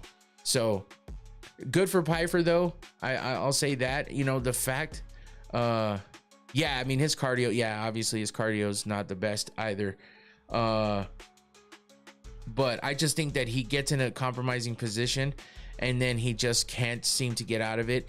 If he gets dropped, or he gets put in a position like Pyfer put him in, he just doesn't have the wherewithal to get through it anymore, not like he used to. Yeah, seeing him curl up like that sucks. It did seem like when he got taken down, he was wincing in pain. Like his face, his facial expressions looked like he was in pain. So I wonder if something happened when he got taken down. Maybe he got injured of some sort, but I don't know. I didn't hear anything about it, and I still haven't. We'll see what happens throughout the upcoming week. But it was a little bit of a weird situation, and you know, it just sucks, man. It sucks. He just can't fight through those bad positions anymore, or getting dropped. So it is what it is. And it sucked to hear that Pyfer said, like 6 weeks ago, he was about to take his own life. Like that's a damn shame. He's been through so much in his life already, and then to come in and have the success he's had in the UFC, and then just get shit all over when he gets one loss, and then people shitting on him because of the Mexico thing. I didn't agree with him on all that or whatever, but I can understand, you know, maybe it was just a bad comms on how he came across. But in the end, he said what he said, and he rubbed people the wrong way, and I'm sure he got a lot of hate for that. So, but to hear that he was at the point where he was about to take his own life, that's tough, man. He said he turned his life over to God now, and he found religion and God and stuff. So, and that's great for him. If that's what's gonna help him, I'm happy for him, and I just hope that he finds happiness somewhere, and I hope that he, you know, even if he loses, or even if things don't go his way with his career, that it never gets to that point again for him. But yeah, just wanted to touch on that for a quick second, because that was crazy to hear, man. Listening to him speak after the fight, I was like, wow, this is nuts. And then you could kind of see how that affected not Joe Rogan, Dana White, when they told him about it in the post-fight press conference. He kind of had his face took like a ghostly white like look on his face, and yeah, he was like, wow, what the hell. So it was kind of crazy. But anyway, sucks to see Izzy lose, man. He's on a 4-fight losing streak now. That's tough. I don't know what they're gonna do with him. I don't think they get rid of him. He says he's not done. He said, I may be beat, but I'm still undefeated.